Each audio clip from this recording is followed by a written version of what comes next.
y'all doing? It's your girl Shay Da Bae. Thank you so much for tuning into my channel.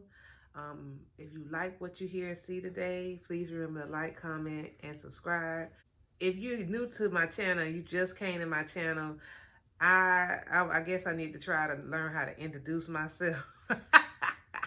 Okay, well, I'm new to YouTube and I'm just trying to find my way. So I got a lot of different topics on my channel because I'm just trying to figure out what works for me, and just day to day, how I'm feeling and whatever. So I don't really know, what my main subject matter is as far as me doing these, I guess, blogs or whatever. I think it's just whatever hits in my life and what I feel like I need to talk about or whatever. So I'm learning. Y'all could come on my journey. You're more than welcome. I'd love to have you.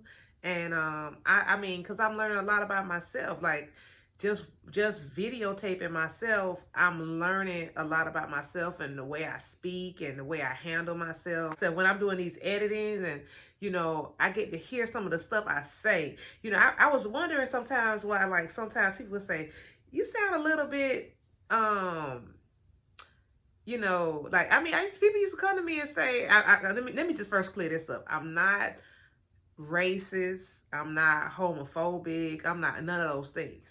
But I guess the way I would say things, and I was saying things from the way I grew up. And I mean, a lot of us, how our families talk or whatever like that, how our families speak at home, we pick that up because that's the first language that we learn, so we don't know that when we out in the world, because that language becomes so common to us, we don't know how others perceive it. And when others perceive it, they kind of hit on it and see if you're somebody who's not afraid of self-reflection, then you can receive what they're saying. But if you're somebody who is afraid of just really getting to know who you are, then or not just who you are, but how other people view you in a sense, because not to say they're always right, but I mean, to me, I'm that type of person. If somebody tell me something that I might not see about myself, I'll kind of evaluate. It'll be in the back of my mind. Some people are like, girl, I don't even think about it. But because I want to be the best person I can be, sometimes I can't see, myself, but I can look at other people and see where they need to improve. And that's exactly why I think, I didn't want to do these YouTube videos. I'm gonna be honest. I didn't want to do them. It took me a long time to do them. I mean, people been trying to get me to do this for years. Like, even it was my kids. My kids had 4. They was little, asking, Mommy, can you do a YouTube video? Can you do YouTube? Can you do YouTube? And I'm like, no, babies, no, nobody don't want to hear what Mama got to say, whatever. And, it's crazy because every now and then I get a like. Every now and then somebody say, hey, you was right on, or thank you, you helped me. And that means the world to me because I don't even know these people. And they're saying I did something for them, and that hit a light in me. Like, instantly, I was like, okay, I can help people, and that's something I love to do. So I guess I put the pride aside, I put the fears aside, I put the anxiety aside, because I have a fear of, I don't like the camera. I always, growing up, that's why I kind of hate them like that, because, like, how sometimes you meet people and they have pictures of everything, like everything they done been through in life. You like, oh, wow, you got your baby pictures, you got when your first tooth, now you got the elementary pictures, and now your college pictures, and there go your wedding, there go your first business, there goes this, there goes that. And, you can enjoy those moments with them by just them showing you their pictures, their photos, that you're enjoying that with them. Now that I'm grown up. I'm looking back because people used to say, "Take a picture, Shay. Take a picture. Take a picture." And I'm like, I don't want to be in the picture. I don't want to be in the picture. You know, I thought I wasn't attractive to be enough in pictures. And people was telling me, "Oh, you're so beautiful. The camera loves you." And I'd be like, I remember this guy. He was harassing me for a long time. Well, it was a few people, guys, who said, you know, would you like to be a plus size model? We would love to have you. And, you know, and one guy was even telling me, we would like to have you put on lingerie. I said, lingerie? Like me? You know, I had men asking me to even dance in clubs. I'm like, what? Who want to see me in the nude? You know, I was like, no. Everything, no. You know, and maybe I think most of it was because of the way I was raised. I grew up in like a very, I hate to say it like that, but it's true, a very oppressive home, a Christian. Well, it wasn't all the way Christian, but the belief system, it was very oppressive. It wasn't like you have freedom. You know, I mean, I grew up in that, like, you can't do this, you can't do that. All these things are sins. This is a sin. This is a sin. This is a sin. So because I had a fear, it created a fear in me. You know, it was a sin to do this. It's a sin to put on me. It's a sin. It's a sin. You know, so I would try to fall in line with those guidelines because I didn't want to displease God, you know. And it wasn't until I got older and really started reading the Word of God for myself, and I started studying the Word for myself, that I started realizing that these people was putting false burdens on me, you know. And it wasn't a sin to want to look pretty. It wasn't a sin to you know, it was just certain things that they were just, it's a sin, it's a sin, it's a sin, you know. But at the same time, their children, you know, or these were the leaders, but their children was falling victim to these same things that they were saying was sins. And I was like, okay, you know, what's the reprimand for them? And it wasn't. But if it was somebody that wasn't in their family, you know, it was like harsh reprimand. You know, it was just like, it was so embarrassing, you know. So I was fearful, you know. I grew up fearful, you know, like, oh, I can't. So, you know, now that I'm a mom, you know, I want my kids to have a voice, something that I didn't have. I mean, we couldn't have a voice, basically. When I was growing up, you know, we had to walk with our head down. Don't look in nobody's eyes. Don't give them eye contact. You ain't grown. That, you know, that's disrespectful. If you have an opinion about something, all you gotta do is say, yes, ma'am. Yes, ma'am. You couldn't speak. You couldn't say, well, I don't really like, you know, if somebody put milk on the table and you didn't drink milk, you can't say, well, I don't really like milk. Boom! You get slapped in the mouth. Boom! Girl, don't say you don't like no milk. You better drink every bit of it. And I got a second cup for you too. You know, so you be, you know, just can't say nothing, you know. And that's the way I grew up. I'm sorry, guys, I'm not dressed. I actually was on my way to do my walk, but I'm waiting on my kids to get ready because we gonna go feed the little squirrels and stuff like that. But they gonna wait till it gets too hot. So, but you know, sometimes you try to get it. I said, well, you know what, since they take it forever, let me do a quick YouTube video. So that's why I'm not dressed properly, because I'm going to go outside. You see, I'm getting my tan on. I'm just going to try to keep walking because I'm trying to do this health journey, and I'm trying to be consistent. So I'm not going to make this video extra long because I don't want to be stuck here, you know, trying to, you know, then, you know, because when you don't do something, you just, you know, you forget about it. You know, you don't use it, you lose it. And when you don't try, you don't feel like trying. You just gotta go and do it. When it hits you, you just have to go and do it. So, you know, that's why now I let my kids have an opinion. I let them have a voice. I always ask them, why? What do you know, I'm trying to talk to them. You know, people like, you talk to your kids too much, you know, because back in my day, they didn't do all that talking. They just punch you in the mouth. Boom, what? Boom, boom, you know, that's all you got. Well, these, who you thought you talking to? Who, girl?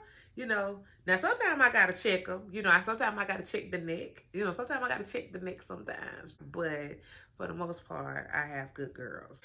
And I just want them to be confident and strong and know who they are and love themselves. Because that was something that when I was growing up, you know, especially in the church, oh, that was a haughty spirit. That was a Jezebel spirit for you to know who you were as a woman, because they suppressed women so hard in the church.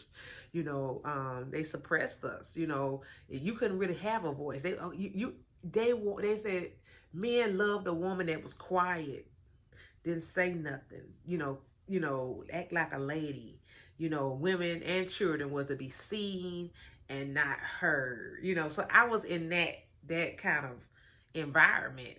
So it caused me not to have a voice. And I would see women as I was growing up as an adult. I would see women just be bold and just no, just really, and I'd be like, wow, she's not gonna get no husband, because they, I mean, I just be like, oh Lord, no man's not gonna like her.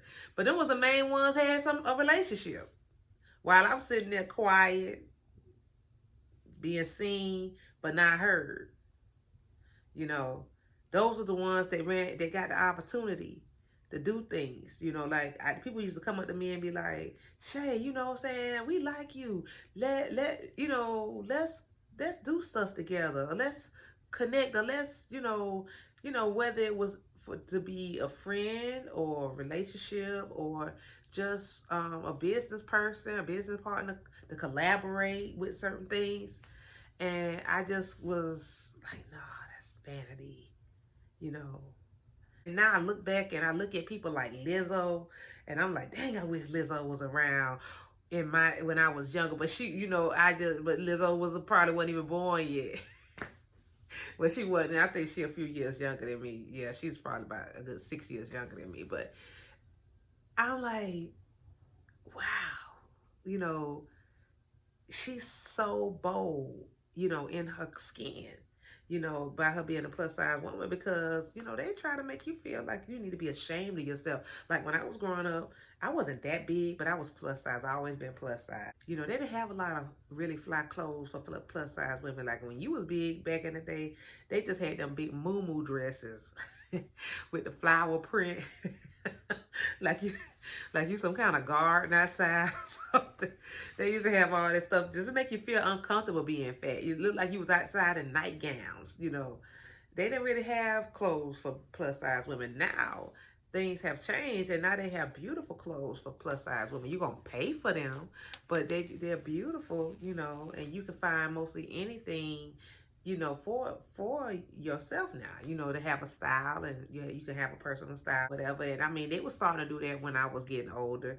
I started noticing some of the stores was changing and started having more plus size fashions. But at that time, I wasn't that big to get in those fashions. I think I was like a size 12, 14, but I was getting there. I was getting there, because the average girl around me were maybe about a size 6, 7, 8, or smaller. So even though I was like a 14, that was big to them, which made me feel big, So I was like, God, I'm so big, But now that I'm 18, 20, it's like, woo. And I've been between 18, 20 until I had my kids. Then I've been as high as 28. And that was a hard time. That was a real hard time to be in a size 28. And they were tight. They was really tight. And, so I started like tearing myself down. I was watching a video where I was talking about my weight loss and my journey right now. And I was just listening to myself talk about myself. And one of my friends said, don't do that. She said, do you know you do that? And I was like, no. She said, yeah, you just tore yourself down a lot. You was tearing yourself down the whole video. You were saying mean things about yourself. And I didn't know I did that. You know, maybe I started when, and I don't even know when I started doing that, because I know when I was a younger kid, I would get teased about my weight, and you know, I would cry. Oh, they called me fat. Oh, you know, and then it got to the point where I didn't care anymore. Like, I think that probably was like when I was in my higher teens. I was just like, you know, forget them. I don't, you know, whatever, you know. And but I didn't. I still wasn't confident. I still didn't feel good about myself. But I wasn't gonna cry because somebody called me fat, you know. But I would maybe make light of it. And now that I see that's what I'm doing, like, I would laugh with them, and they'd be like, she cool, we like her, you know. But I think laughing with them made me feel like I was connecting with them. But at the same time, it felt like, now that I'm looking back on it, it might have been at my own expense, you know. You know, and I didn't want to be approved. You know, now I'm thinking back on it, I was like, no. But you know, when I watched the video, like, I almost took it down, but I said, no, I'm not gonna take it down, because this gives me a reflection of myself and see, you know, who I am. You know, and I would encourage any of you guys, even if you don't want to do YouTube or all these different social media outlets and stuff, just begin to record yourself talking about just different things. Just record yourself, so that way you can hear the way you sound, and you can watch and see what other people see and hear from you. You know. So now when now when I watch my videos, like, I recently did a video in which I was trying to make a statement in the video, and one of my well, she's not my follower, but she was just somebody who made a comment, and she said, well, you know what, I feel like your whole video, I didn't agree with everything, especially in that area, but you had some points, but I don't agree with that. And you know, and it really takes away from what you're talking about. And when I looked at it, I said, you know what, it had nothing to do with the situation. It had, I used a totally different video that really wasn't in reflection of the video that I was trying to promote. And I used race as, because in my household, it was like, it was always, and we saw injustices, you know, in the media, and it's still to this day. If we see injustices in the media, like, I watched a video, I was on YouTube, no, I was on one of the social media outlets, and maybe Instagram or something, and they had a picture of a guy who molested like 28 kindergartners and first graders or something like that. And they have documentation of him doing it and everything. He was, if they judged him on 28 counts, that means it was sufficient amount of evidence against him. 28 little children have said that this man has done something inappropriately to them. He's molested them. And I think they gave him like 8 years. I think he got like 8 years, but he was a white guy.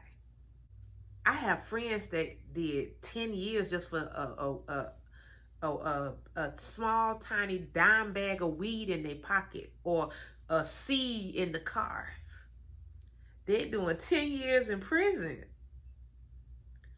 But he molested 28 children, and they gave him less than 15 years. I mean, to me, justice would have been at least given 1 year, at least 2 apiece for each child he molested. Because that means each of these children's lives have been affected by him.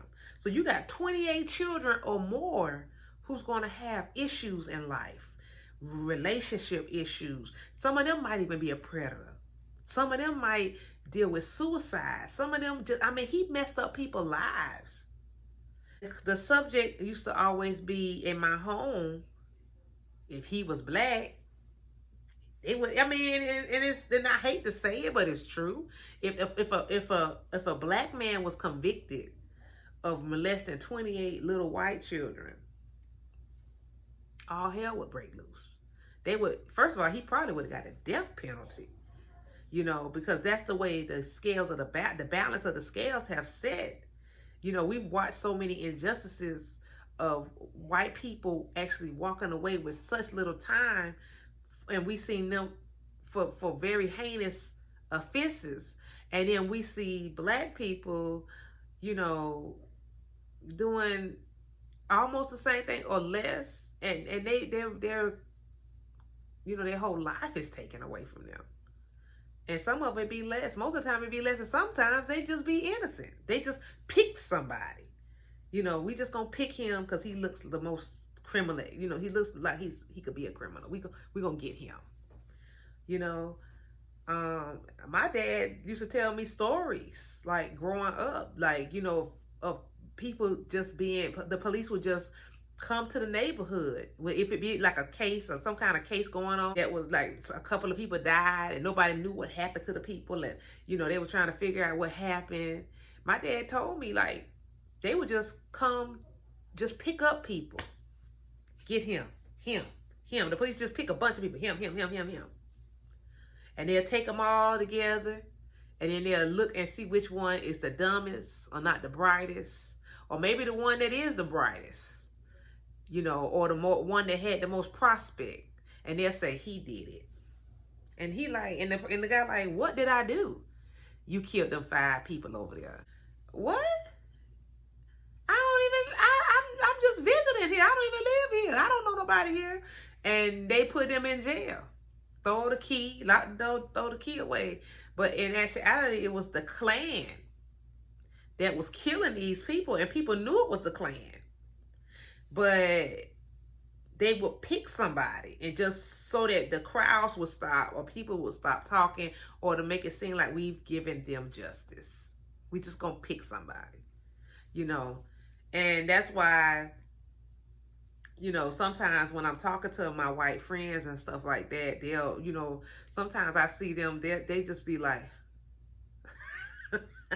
they be like, you know, and one of them, you know, she kind of told me, she said, sometimes, Shay, I listen to you, but sometimes you sound racist. And I was like, okay, how do I sound racist? You know, because I said, if they were black, you know, and I guess maybe that sounds racist to people, because maybe they feel like, you know, you shouldn't compare the two.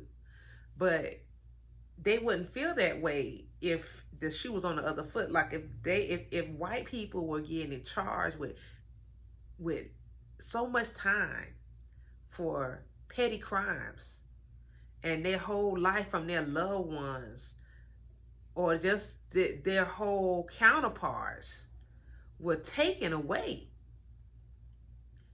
and they was left with the majority of them being single and without a possible mate, they wouldn't see it like that. I watch white people on Love After Lockup. Like this one guy, he robbed a bank. He robbed a bank. And I got friends that robbed a store and didn't get $1 out of the register, and they got 30 years in prison. This dude robs a federal bank, and I think he got less than 10 years. It's just weird. The other girl, the one on the new one, she had a high-speed chase. She said she had crystal meth, and she had not a regular firearm, like a bazooka or something. And they gave her like 4 years. She got under 5 years or less. They gave the black lady who was trying to move her child in a different school district more time. It just, I don't know. You know, I don't get it. I was telling my friend, you know, one of my friends that was in jail, we was talking one time, and they was like, when I get out, I'm going to be this way, I'm going to be that way. I got all these plans. I'm going to do this, you know, because I realize ain't nobody my friend. Because when you in jail, you got time to reflect. You got time to sit down and you start saying, you know what? I've been living my life reckless. You know, now I see who was really my friends. You know, now I'm looking at myself and I see what I am. because you can't. So now you have to deal with yourself. And you say, you know what, when I get out, this is what I'm going to do. Boom, boom, boom, boom, boom, boom, boom, boom, boom. Your spirit done got rised up. As the day approaches and you get excited, you're like, okay, when the streets ain't ready for me. And when you get out, the streets ain't even what you remember they were. If it is a street there anymore, it's totally different. It's different people. People that you was used to dealing with, they gone. They've changed. They evolved. The street evolved. It gentrified. Something happened. It's not there no more. So now you got to regroup. Now you're out and you had all these plans, and now everything's changing, and you find yourself kind of getting into whatever you into at that moment. And all those plans that you had in jail, and all those dreams, and all those vision boards, and all that, that's gone.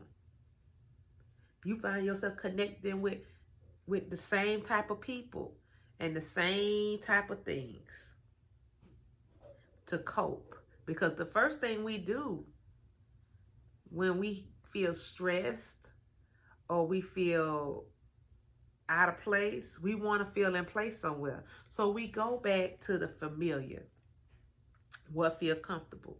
So for somebody with an eating addiction, the first thing you do when something goes wrong in your life, like when this guy I was talking to, he shut me out.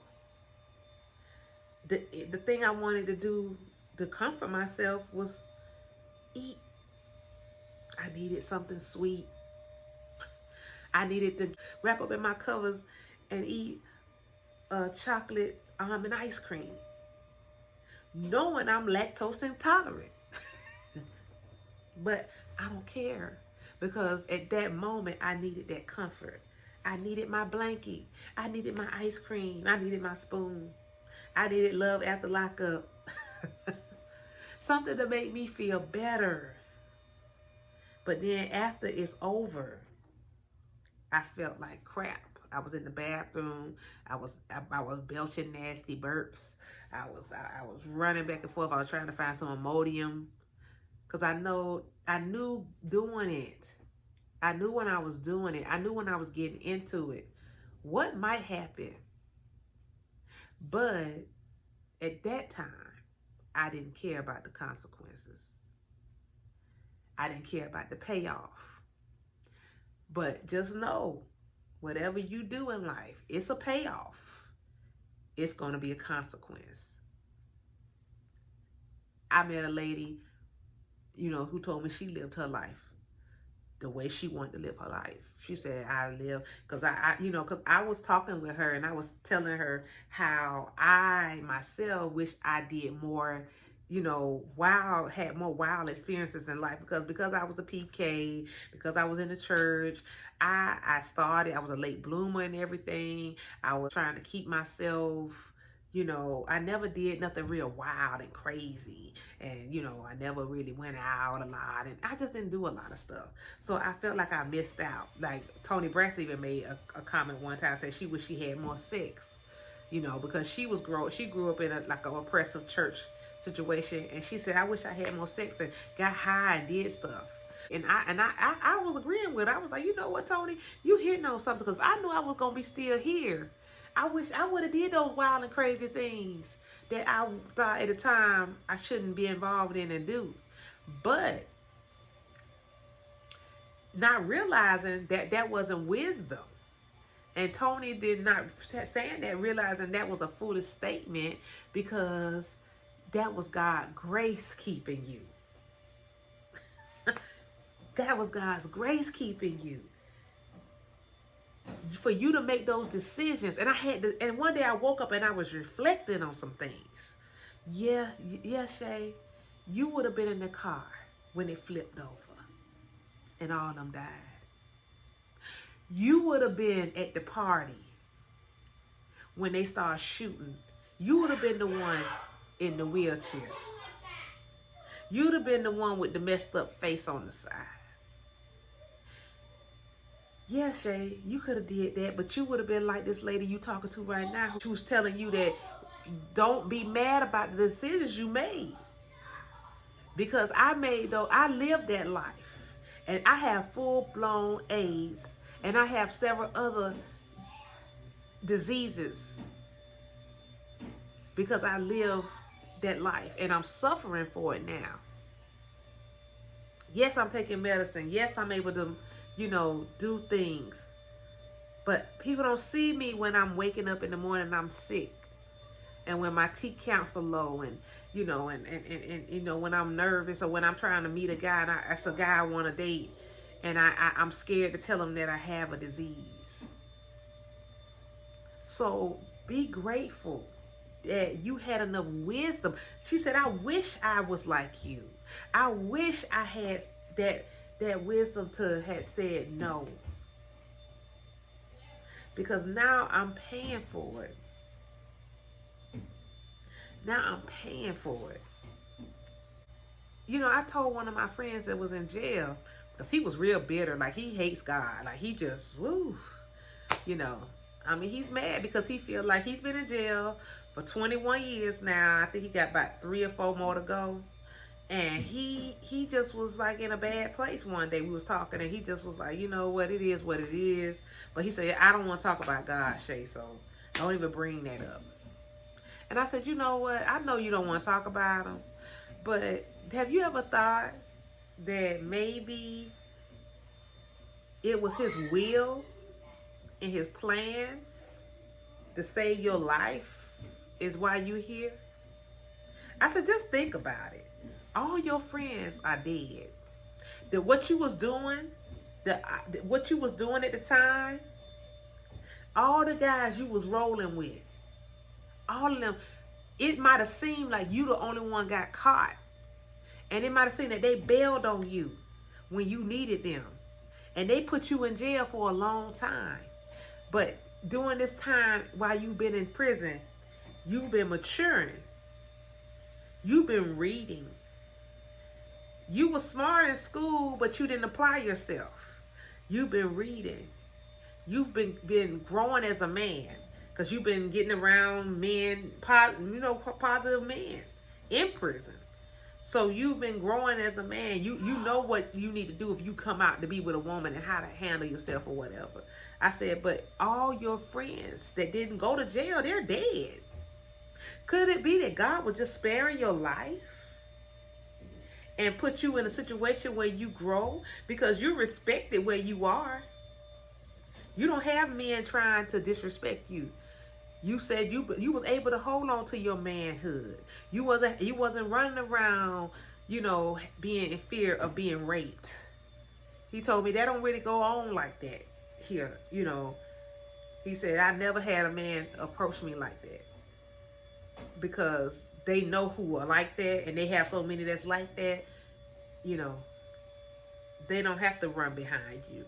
And then when you open yourself up to it, then that's when they know, okay, he can get down like that. But he said, I've never been, these 20-something years, I've never had a sexual encounter with a man. Whether he's telling me the truth or not, I don't know. Some men are in there, they're not gay. But because the environment is so heavily gay. Because he told me, he said the environment here is gay. He said, it's like the influence is strong.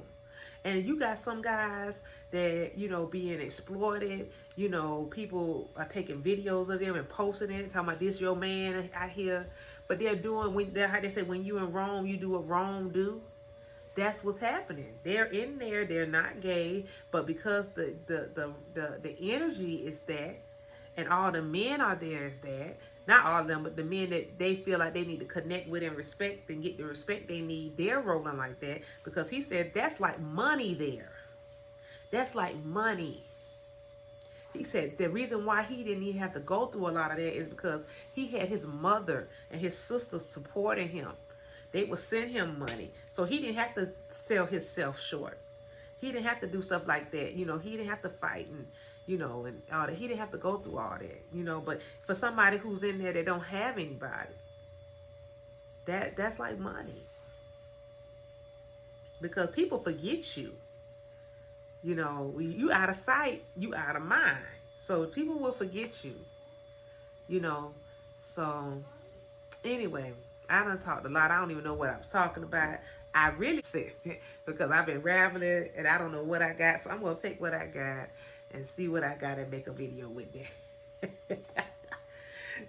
Today, Shay Babbles. That's what I'm going to name it. Today is my babble. Anyway, guys, thank you for tuning into my channel. If you like what you hear and see today, please remember to like, comment, and subscribe.